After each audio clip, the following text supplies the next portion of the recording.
Welcome to Tech Transformation with CGT and RIS News, where we explore the innovative tech strategies and trends in retail and consumer goods.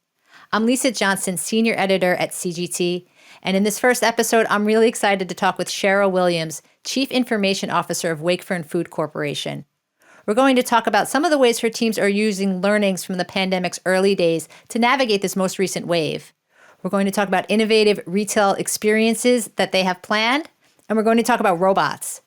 So I couldn't be happier to welcome Cheryl as our first guest because not only is she a retail technology expert, but she's long called for retailers and consumer goods companies to work more closely together. So Cheryl, welcome. Thanks for joining me. Can you start us out by telling us just a little bit about yourself and a little bit about Wakefern? Yeah. So hi, Lisa. Thank you for having me. I'm super happy to be here. And as you noted, I am the Chief Information Officer for Wakefern Food Corporation, which is a retailer-owned cooperative, about $18 billion in sales annually. And we operate in the Northeast, and we actually have 6 different brands that we operate under. And we have about 50 member companies that own and operate anywhere from 1 to upwards of 30 plus stores under those 6 brands. So grocers have spent the last 2 years quickly shifting to new consumer behaviors and regulations. And, technology has certainly helped with a lot of that. But that doesn't mean that all the changes have stuck or even been beneficial. So kind of in the theme of hindsight being 2020, what are your teams doing? How are they using the learnings from the pandemic's early days to navigate this most recent wave? Yeah, so interestingly, when I stepped back and thought about this, it's really, to me, about the vulnerability and dependency on labor today, right? So it's interesting because, in the early days of the pandemic, it really hit our warehouses hard. And we were very short-staffed as we continue to be across the country today in food processors and logistics, transportation, whatever it may be, and in our stores. And so for us, that was a big aha moment about what can we do from a technology perspective to really help with, retail with labor in the warehouses and at retail. So a couple of initiatives that we've been working on is electronic shelf labels. And we actually have 2 stores that are 100% electronic shelf tags. And we're rolling out a couple more as we speak. So that is obviously a huge labor savings for us. And when we are struggling to get labor, obviously we can deploy that to the most important consumer-facing tasks and not having to use that like something to hang shelf tags. Same thing with, shelf scanning robots, right? To understand where they're out of stocks, where there are opportunities, where there are pricing discrepancies. So we are also piloting that. So we're really putting a big focus on those things that can help us reduce our labor and take that limited labor we have. Because again, this was a huge learning as you realize how vulnerable you are as enterprises. And we saw it in the whole food chain, right? Sure. The processing facilities, and it's hit us all differently at different times. Across the country and in different areas. So, this time we seem to be hit, it seemed like a little bit more at retail than at our warehouses and also at our offices, which the first time around weren't because we're working remotely. Now that we're back to the office. So those are really the things that we're focusing on. So I'm glad you brought up robots. We're going to talk about robots in a little bit, but right now I just want to talk first about checkout free stores. So I know you have a number of pilots going on to reduce the friction in the consumer experience. And this includes plans to pilot a checkout free store. So most people have experienced this at this point, right? Whether it's the Amazon Go type technology or the grab and go type technology. But can you tell us a little bit about what you're piloting? Yeah, so we're very excited about this pilot, and I will tell you that we've been researching all of the different providers out there and talking to them and exploring all the different options. And we've settled on Trigo, who have successful operations running with retailers in Europe. And for us, we're very excited because I still, the jury's out to me as to whether we'll be able to do 60, 70, 80,000 square feet, foot stores completely with grab and go technology. However, there are certain areas of the stores that we certainly will be able to implement it. So if you think about, the grab and go areas, our fresh to table initiative, which is all around prepared foods. So maybe there will be components of our stores that have this technology, and then we'll use more traditional traditional checkout methods, which, are evolving over time. So, I see this being very widespread. And again, back to my first, the first comment I made about labor. I mean, we need to take labor out. So today we have, stores which are almost 100% self-checkout using traditional self-checkout lanes that have been in existence for, 20 plus years.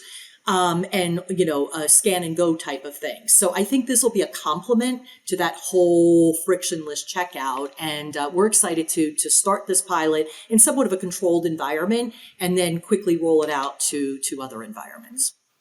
I think you make a good point, especially when it comes to the size and the format of the store, because, it certainly makes sense when you see them in airports, right? You're just grabbing a few things, but are you really, is it really practical when you're doing your week's grocery shopping, is it practical for the stores to implement this? Okay, so you mentioned robots. I want to talk about robots. So I know we've talked about this before. Last year, you partnered with Mars Wrigley for an in-store robot named Smiley. It was about 4 feet tall. It was covered in candy. And I've written about it before. And I was lucky enough, it happened to be at a ShopRite. It was deployed at a ShopRite in New York, which happened to be just by my house. So I have seen Smiley in action a number of times. And just on a personal level, I do think it's really cool when you see robots in your everyday shopping experiences.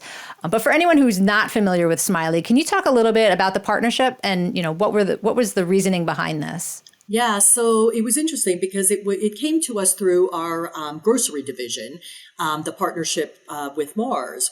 And we said, sure, it was, kind of a low tech, thing for us to get involved in.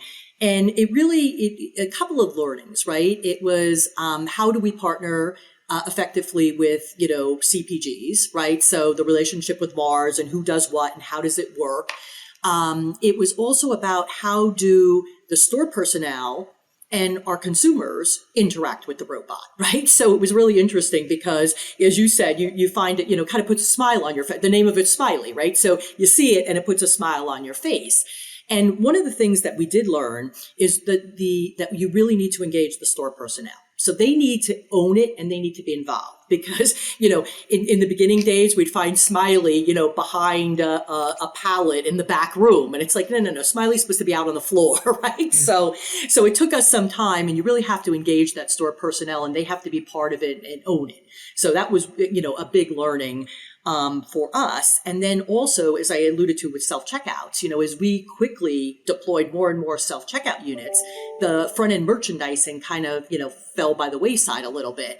And so Smiley was a way to make up for that and bring back some of those front-end sales that we were potentially missing. And we did see an increase as a result of using Smiley. So I think all around, it's just furthering our knowledge of working with CPGs, partnering, is it a sales driver? Is it a customer service? And it really just gave us the ability. I think the more we do with robots, the better we're going to be in the long term because we certainly have to supplement, the jobs that are done at store level today. Okay, so then my next question is, can you talk a little bit about future plans for robots in stores? Are we going to see more Smileys at more ShopRites? Yeah. So some of the, I think new things that we're looking at is I recently came across a shelf stocking robot. So it is literally it looks like a human, and it's basically stock shelves. Now it moves at the speed of a backwards turtle, and it's scary. It's very scary. But what I liked about the little promotional reel that they did is they have a grocer kind of walking out the front door, turning off the lights and saying, well, you go home, the robot will keep stocking the shelves. So I think that's interesting, obviously in its very early, days and in infancy, but I think there is potential for it, something like that technology to be more widespread. The other technology that we're looking at is a cake decorating robot. So it's almost like a 3D printer, if you want to think of it that way. But, the need for skilled talent to decorate cakes, or the ability for you come into a ShopRite and it's 7 or 8 o'clock at night and you want to grab a birthday cake out of the case and you want to have Happy Birthday Lisa written on it, right? We may not have personnel at those hours in our stores, but if you have the ability to interact with this cake decorating robot and they can put whatever you want on the cake, it's another customer service, and it's a way for us to take labor out of the system. So, those are just two examples of the robots. And I'm a, you give me a robot and I love it, right? So, so stay tuned for more. I think it is our future for sure.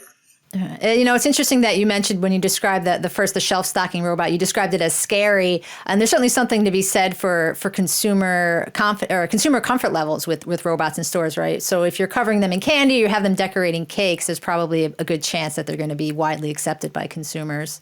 Yeah. And it's kind of back to just to wrap it, kind of like back to Smiley. Like everybody loves Smiley because Smiley was an embraceable, lovable robot, right? The self-stocking one, not so much. It basically looks like a stormtrooper. And if you like stormtroopers, fine. But right. Yeah. I mean, we need the shelf stock. Certainly consumers want their shelf stock, but it's not quite as delightful as seeing something covered in candy. And that also tells jokes. Yeah, so, right. So my final question is, I'd love to learn more about an innovative retail experience that you've personally experienced, whether that's through a Wakefern member store or elsewhere. Yeah. So what's interesting is there are so many great retail experiences out there, right? And it's like, every day I'm amazed by the new services that are being offered to consumers, right? And how easy the just general shopping has become through a lot of different innovation. And one of the things that I actually would like to highlight is a partnership we have with our wholly owned subsidiary, ShopRite Supermarkets. And we're piloting a technology called Caper Carts. And Caper Carts basically are shopping carts that you can actually take your groceries, you can scan them, put them into the cart, and they're fully certified by weights and measures. So you can take produce and just put bananas in the cart. You can put grapes in the cart, and it actually weighs those items. And then what you can do at the end of your shopping trip is you really just go to any of our front ends, whether it's a self-checkout or a traditional lane, and scan a code, and you're on your way. And so this, to me, you asked about autonomous in the beginning and, kind of what we were doing with Trigo. Well, interestingly, the next evolution of this cart is the ability to just put items in without even having to scan them. So analogous to something like the Amazon Dash cart. And this is, so when we talk about, frictionless checkout, so whether it is a self-checkout unit, whether it's mobile scan using your own phone, or whether it's a Caper Card, or whether it's Trigo, some combination of all these technologies, I think will take us to our next evolution of checkout. But, I just wanted to highlight that work that we're doing. That's another exciting retail experience. So great. Thank you so much, Cheryl. Thank you for joining us on our first episode of Tech Transformation. I really can't think of a stronger way to start the series. For anyone who doesn't know, Cheryl also is a member of the CGT RIS Executive Council, which is a forum for innovators and disruptors from retail and consumer goods who are working together to drive action across the industry. So Cheryl, thank you very much. Yeah, thank you for having me.